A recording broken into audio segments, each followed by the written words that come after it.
Il était une fois une communauté dont les règles auraient étonné plus d'une personne en dehors, mais qui semblaient si normales à l'intérieur. Comme par exemple que les familles sont composées par un comité sans se connaître ni n'avoir fait leurs enfants. Les enfants, eux aussi, sont régulés par famille. Il peut avoir un maximum d'une fille et d'un garçon. Et si l'on est devenu trop vieux ou si l'on a été catalogué comme nouveau-né inapte, on est élargi. Jonas, lui aussi, vit dans une famille tout à fait normale, tout du moins c'est ce qu'il pensait, jusqu'à la cérémonie des 12 ans, où tout le monde reçoit un métier qu'il gardera toute sa vie. Cette cérémonie est la dernière cérémonie après celle des 1 an où les nouveau-nés reçoivent leur nom. C'est le jour de la cérémonie des 1 an. C'est un jour spécial, car aujourd'hui, de nombreux enfants reçoivent non seulement un nom, mais aussi une famille et un foyer. C'est aussi le cas pour notre Jonas, car c'est son grand jour. Enfant numéro 18, Asher, attribué au couple numéro 455.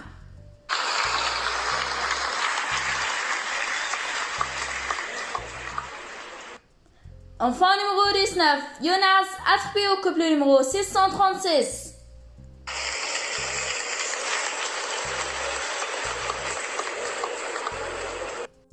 Les parents, rayonnant de joie, ont accueilli leur enfant et l'ont admiré avec fascination. Heureux, ils ont ramené Jonas chez eux et l'ont ainsi emmené dans sa nouvelle vie parfaite. Lors de la cérémonie suivante des 1 an, ils se sont à nouveau réjouis de cette nouvelle ajout et la petite Lily a été chaleureusement accueillie dans la famille de Jonas. Le petit Gabriel est lui aussi accueilli dans la famille, même si cela est en principe interdit. Le père de Jonas a eu pitié du petit, car c'est un nouveau-né qui doit être élargi. Malgré cela, le nouveau venu est chaleureusement accueilli et Jonas en particulier le porte dans son cœur. Mais qui sait combien de temps la famille pourra encore s'en sortir avec ce délit. 11 ans plus tard, nous nous retrouvons. Comme pour tous les enfants de 12 ans, il est temps pour Jonas d'apprendre un métier qu'il devra exercer jusqu'à la fin de sa vie. Croisons donc les doigts pour lui et espérons qu'il n'aura rien d'ennuyeux. Asher, numéro 18, est attribué au poste de directeur des loisirs.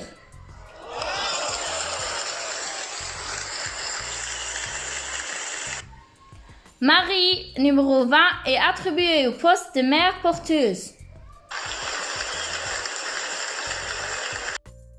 Jonas, qui était l'individu 19 et qui a été sauté par la traîtresse, recevait des regards embarrassés de ses camarades.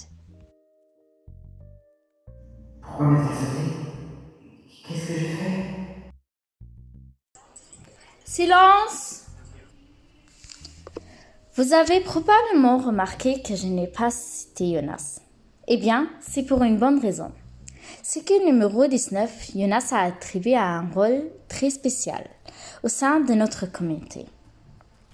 Il a été sélectionné comme dépositaire de la mémoire.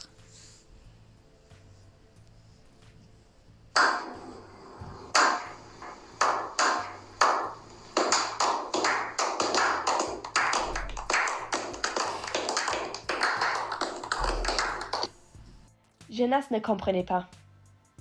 Il ne comprenait pas son métier. Il ne comprenait pas les regards respectueux qu'on lui lançait, comme s'il était spécial. Mais il ne devait pas attendre longtemps pour savoir ce qu'il fera désormais. Car il est temps pour Jonas de rencontrer son prédécesseur. Plus il se rapprochait de sa destination, plus il était nerveux, car il n'avait pas la moindre idée de ce qu'il attendait. Arrivé à destination, il a été abordé par une réceptionniste à l'air sympathique, dont les yeux respiraient le respect. Bonjour, vous êtes l'apprenti dépositaire de la mémoire? Oui, c'est cela. Très bien, c'est au premier étage, le 2e bureau à droite. Le passeur vous attend déjà. Lorsque Jonas entre dans le bureau du passeur, après avoir frappé Il regarde autour de lui et découvre des hauts murs blancs, très éloignés les uns des autres et presque entièrement occupés par des étagères de livres remplis. Alors que Jonas commence à se sentir mal à l'aise, un homme s'approche de lui. Il a les cheveux grisants, des rides autour des yeux et de la bouche, accentués par le sourire amical qu'il a sur les lèvres. Bonjour Jonas, je suis le passeur, ton prédécesseur. J'ai été pendant très longtemps le dépositaire de la mémoire, mais à partir d'aujourd'hui, c'est toi qui vas reprendre ce métier. Je pense que nous allons passer beaucoup de temps ensemble. Pendant ce temps, je te passerai des souvenirs de toute la colonie, bons comme mauvais. Tu devras les garder pour les habitants de la cité. Les deux apprennent à mieux se connaître, et Jonas comprend enfin ce que signifie être le dépositaire de la mémoire. Jonas a compris que le passeur est la seule personne qui sait comment était le monde quand il y avait encore des animaux, quand l'œil humain pouvait voir les couleurs, quand les gens tombaient encore amoureux. Mais est-il conscient de la lourde charge que représente le fait d'en savoir plus que tout le monde et de ne pas pouvoir partager ce savoir? Le passeur se prépare à donner à Jonas son premier souvenir. Un beau souvenir. Une chose dont on devra normalement se souvenir, même si on n'est pas dépositaire de la mémoire. Jonas, allonge-toi sur le canapé, là-bas, et laisse-toi aller. Je vais te montrer ton premier souvenir. Mais dès que je dis que ça suffit, tu m'écoutes. Tu as bien compris? Très bien, commençons. Le souvenir se déroule d'une montagne enneigée. Les choses blanches que Jonas prenait pour des plumes fondées desquelles touchait sa peau. Jonas rit de joie lorsque le vent lui souffle d'autres petits flocons blancs sur le visage. Il sent la neige pour la première fois, une odeur agréable, juste un peu froide. Le garçon dévale une pente enneigée en luge et s'amuse des plus belles.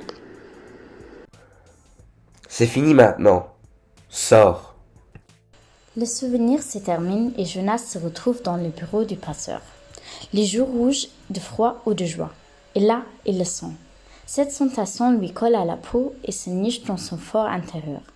Il se sent vivant, comme si ce souvenir avait changé quelque chose, comme si ce souvenir l'avait changé. Et Jonas savoure pleinement cette sensation.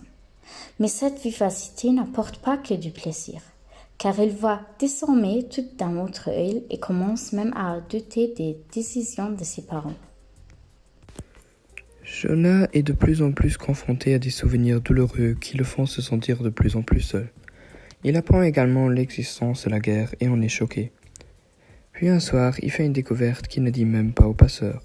En effet, lorsque Gabriel passe la nuit dans sa chambre, il constate qu'il peut lui transmettre des souvenirs et ainsi calmer le nourrisson. Mais ce qui bouleverse Jonas, presque plus que la guerre et la douleur, c'est le fait que son père élargisse les humains. Il peut observer cela sur un enregistrement vidéo, et voit aussi son père tuer un jumeau nouveau-né avec une injection létale, puis le faire disparaître dans un sac poubelle.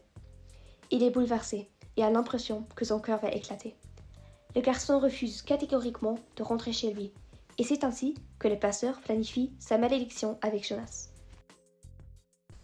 Mais comme il n'y aura plus de gardien de la mémoire, les gens commenceraient à se souvenir à nouveau et c'est la raison pour laquelle le passeur au grand cœur reste derrière, pour aider les gens avec ce avec quoi il a été si longtemps seul. Mais la fuite de Jonas commence plus tôt que prévu, car Gabriel doit être élargi dès le lendemain, car elle ne se développe pas comme prévu. Sur un coup de tête, Jonas change son plan et s'enfuit dans la nuit à vélo avec le petit enfant. La fuite des deux est difficile. Ils ont froid et faim, mais Jonas est déterminé à se rendre dans un endroit appelé ailleurs. Et sa persévérance est récompensée, car bientôt, des plumes blanches tombent sur eux, fondant au simple contact de leur peau. Il neige, tout comme dans le souvenir de Jonas. Un traîneau qu'il connaît déjà l'attend.